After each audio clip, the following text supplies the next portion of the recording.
Ayan, magandang umaga po sa inyo mga ka-farmer. Let's go farming na po. May 10 po ngayon, nakapag-deliver po ako ng 300 pieces na day old chick. Kanina po tinimbang ko sila, nasa 46, 47. Naglalaro po sa ganun yung kanilang grams. Dumating po sila kayo ng alas 8. Ni-standby ko muna po sila doon sa may labas para makapagpahinga habang piniprepare ko po yung ating broodingan. Ayan po, wala pa siyang cover pero kompleto na po sa ilaw at sa pen. May painom na po sila at may pakain.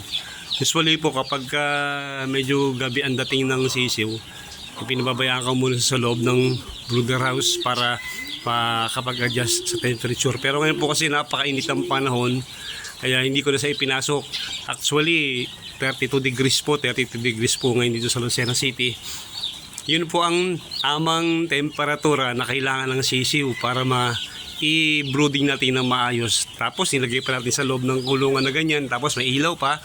Ibig sabihin, naglalaro lang sa ganun yung temperature na kanilang nakukuha. Kaya okay yun para sa kanila. Kaya kita naman ninyo, active na active po sila. Takbo-takbo. Ilang minuto lang po pagkatapos sila sa ilipat, ay binigyan ko na po sila ng dextrose powder. Lagi po natandaan ninyo mga ka-farmer, kapag kukuha kayo ng day old chick, dapat pantay yung kulay. Wala yung medyo may kulay puti sa kanilang pakpak. Kasi pag may kulay ng puti sa pakpak yun, sign po na matured na yung nagmamature na yung kanilang balahibo. Hindi na po sila day old. Usually pag mas mabigat. Di kapanipaniwala nga naman na mabigat yung sisiw kasi may ilang araw na napakain na nila. At saka hindi nyo alam kung paano nila inalagaan yung sisiw. Baka meron ng, baka pagdatisan nyo rin, may mga tama na, may mga sakit ng dala-dala. Kaya usually po ako kapag nagkarga ako sisiw, nagbibigay po ako ng prevention sa second day or third day. Para po yung sa sipon, para wag silang yung mga ibang mga sakit na kailang maaari nilang makuha habang sila binabiyahe dito. Nagbibigay po ako ng prevention. 3 days lang naman po yun, half dose na ginagamit sa pagtitreat sa mga sakit. Tapos po after second week ni-treat, meron pa rin pong prevention uli para doon naman sa mga yung po ba ng mga nalulumpo. Meron nagturo din po sa akin taga Santa Rosa, Laguna, kung paano po i-prevent yung ganung mga sakit. Kasi hindi yung iba sabi daw dala ng lahi. Maaari po genetic, pero na-try ko po nakaraan, nagbigay ako ng prevention sa kanila. Effective naman, wala pong nalumpo. Yung po ba yung parang kapares po ng sign ng Marix, pero hindi naman sa Marix. Ang dumi niya ay maputi, tapos sabog, tapos nakita nyo para sa yung tayo-tayo balahibo. Na-prevent ko po yun. May nagturo po sa akin taga Santa Rosa, Laguna, parang manager po yata ng isang tunnel bent doon na poultry farm.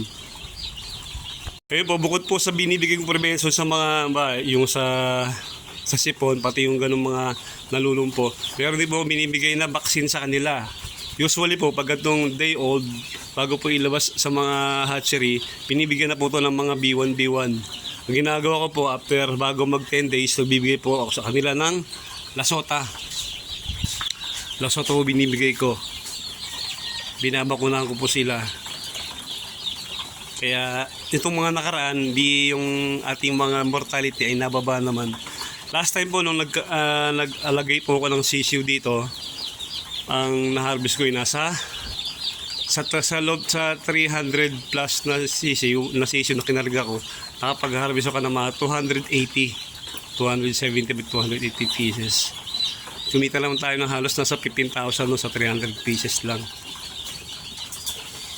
Yan po, maraming salamat po. Doon po sa mga nagko-comment sa aking mga comment section sa mga video ina-upload ko, may mga pagkakataon po ano po ako ng video para sagutin nyo inyong mga katanungan. Maraming salamat po.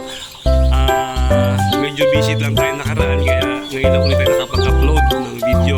Sana 280 subscribers na po tayo. Maraming salamat po sa inyo. Sana po may natututunan kayo sa mga isinishare kong paraan ng pag-aalaga ng mga sisiw para makatulong sa pag-aalaga yun. Maraming salamat po. Paki-like naman po yung ating video. Paki-subscribe subscribe sa ating channel